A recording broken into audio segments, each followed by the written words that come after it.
안녕하십니까 톰님. 안녕하세요. 반갑습니다. 와인 마신 핫톰 이준혁입니다.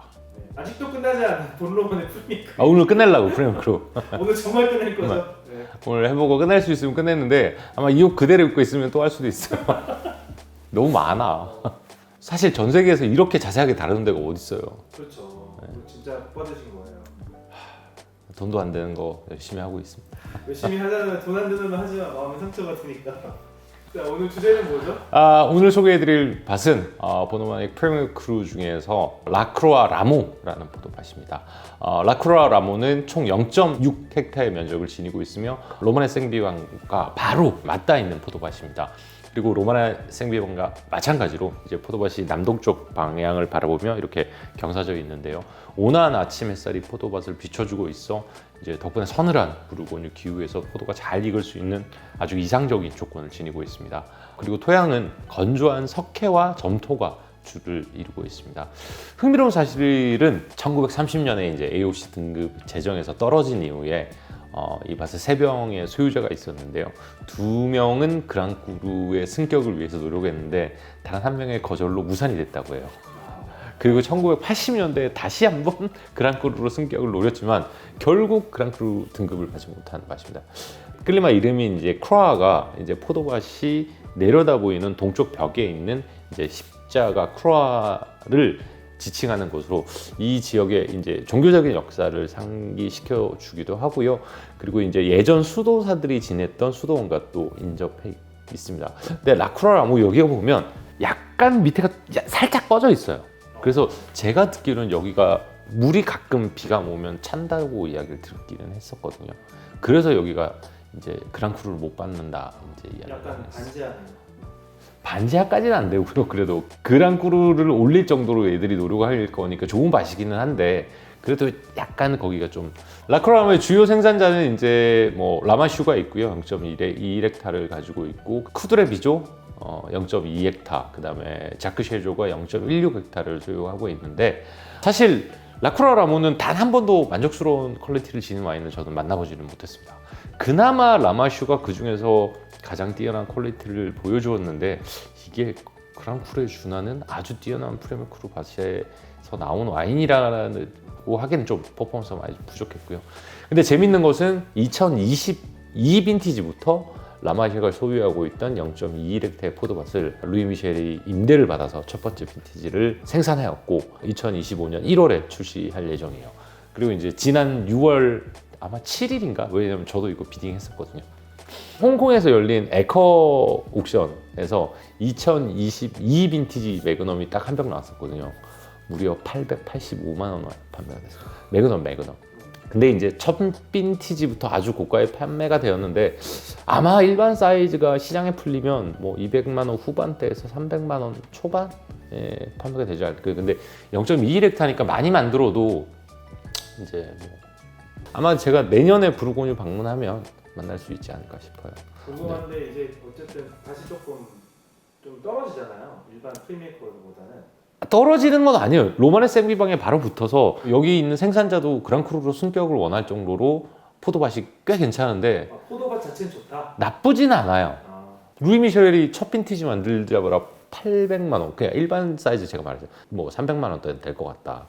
근데 지금 여기서 쉐조나 이런 거 10만 원 정도. 30대. 그러니까 이거 사실은 누가 만드느냐 따라서가 버건디는 뭐 때로와도 정말 중요하긴 합니다. 그러니까 중요한데 근데 버건디는 요새 돌아가는 거 보면 무조건 생산자 말이에요. 생산자가 아주 중요하다. 자, 오늘 두 번째로 소개해드릴 포도밭은 클로드레아입니다. 클로드레아는 총 2.12헥타의 면적으로 현재 미셸 그루가 모노폴로 소유하고 있는 프리미어 크루입니다.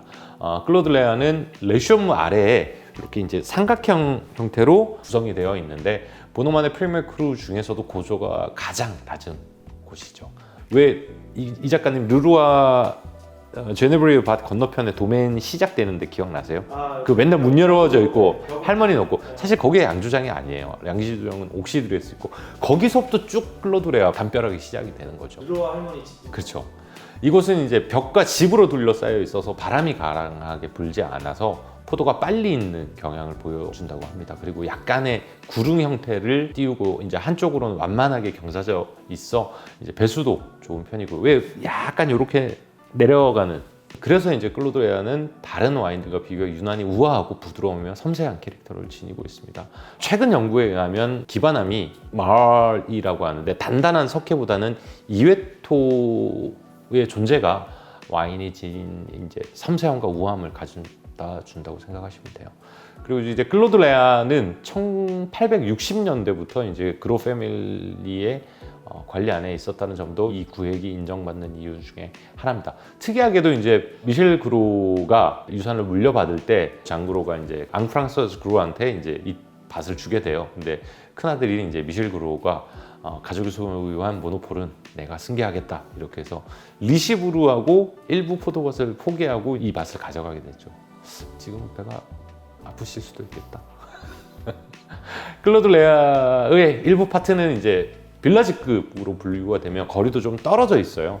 그리고 실질적으로 밭의 성향도 좀 다릅니다. 이건 다음 시간에 한번 소개를 해드릴게요. 개인적으로는 99 빈티지를 필두로 02, 05, 09, 2010, 2012 빈티지를 테스팅했는데 대부분의 베스트 빈티지들이랑 모두 수준급의 퍼포먼스를 보여주었지만 그랑크루에 비교할 수준은 아니었습니다. 평균 가격대는 200불 정도이고요. 아주 오래된 빈티지들은 600불에 육박하기도 합니다. 뭐 잘만 구입하신다면 100불 후반에도 구입이 가능하시니 기회가 되신다면 한번 만나보시기를 추천해드립니다.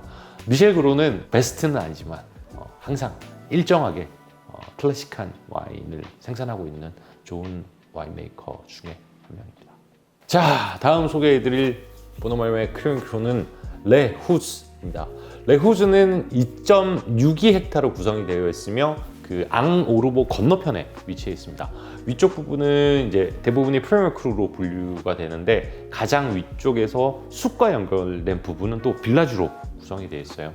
토양은 작은 자갈로 대부분 구성이 되어 있으며 북향을 바라보는 경사지가 많아서 포도가 잘 안 익는다고 해요. 그래서 세실 트렘블레가 이야기하는 부분은 에세조하고 불과 200m밖에 떨어져 있지 않는데 포도 익는데 2주가 더 걸린다고요. 컬렉터블 생산자는 없고요. 그냥 강력 추천하는 생산자는 세실 트럼블레입니다. 세실 트럼블레는 0.23헥타의 레후즈를 소유하고 있으며 2008 빈티지부터 생산을 시작하였고 1년에 700병 내의 와인을 생산하고 있습니다. 개인적으로는 2009 빈티지와 2010 빈티지 단 2개의 빈티지를 테스팅하였으며 두 빈티지 모두 매력적인 퍼포먼스를 보여주었습니다. 그리고 이 와인의 평균 가격은 약 900불대이며 빈티지에 따라서는 1800불을 상회하기도 합니다.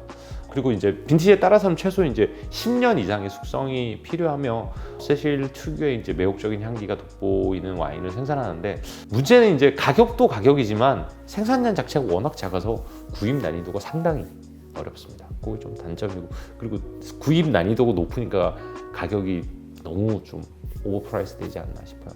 이거 먹을 바에는 차라리 샹볼 빌라지나 아니면 돈 더 주고 차라리 위에 걸로 가든가.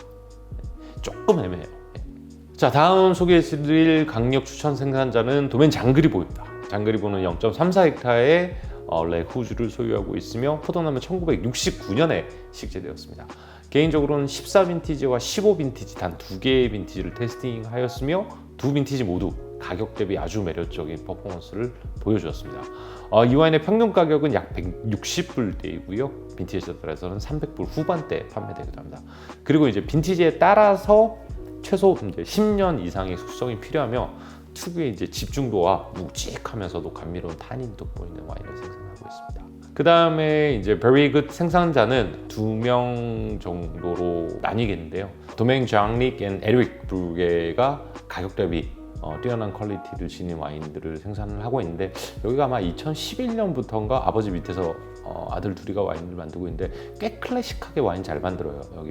아마 여기는 디스템일 건데 저도 몇 번 테스팅해봤는데 이 집도 아마 앞으로 괜찮아질 것 같고, 그 다음에 제가 예전에 소개시켜드린 에미 바딤 역시 지금보다는 앞으로가 더 기대되는 생산자입니다. 자, 드디어 보노말의 프리미엄 크루 마지막 앙오르보입니다. 앙아우르보는 총 1.79헥타의 크기로 포도밭은 에세조 바로 위쪽에 위치해 있어요. 실제로 앙아우르보로 알려진 대부분의 구획은 그랑크루에 속해 있습니다. 이 밭은 이제 언덕 위에 위치한 보노마네가 지닌 클래식한 매력을 잘 보여주는데 특히 매혹적인 향기가 돋보이는 와인들을 생산하고 있습니다. 강력 추천하는 하일리 리커먼드 생산자는 실방까띠에입니다. 실방까띠에는 0.29헥타의 앙오르보를 소유하고 있으며 그들이 소유한 포도나무의 평균 수령은 55년 정도라고 합니다. 개인적으로는 11 빈티지를 필두로 12, 13, 14, 15 빈티지를 테스팅하였으며 그 중에서도 15 빈티지가 가장 뛰어난 완성도를 보여주었습니다. 이 와인의 평균 가격은 약 900불대이고요. 빈티지에 따라서는 1100불을 상회하기도 합니다. 그리고 빈티지에 따라서 최소 8년에서 길게는 이제 12년 이상의 숙성이 필요하며 탄탄하면서도 뛰어난 집중도가 돋보이는 와인을 생산하고 있습니다. 사실 실방까띠에도 와인이 좋았지만 아들인 세바스찬 까띠에가 운영을 맡으면서 전체적인 퀄리티가 더 올라가지 않았나 싶어요. 여기에 이제 약간 아버지를 쫓아낸 케이스? 자기가 진짜 나가라 그랬어. 그래서 아버지하고 사이가 되게 안 좋아. 다음 소개해드릴 생산자는 도멘 구용입니다. 우리 작가님한테 내가 침을 바르면서 이거 많이 사라고 했잖아요. 10만 원밖에 안 할 때.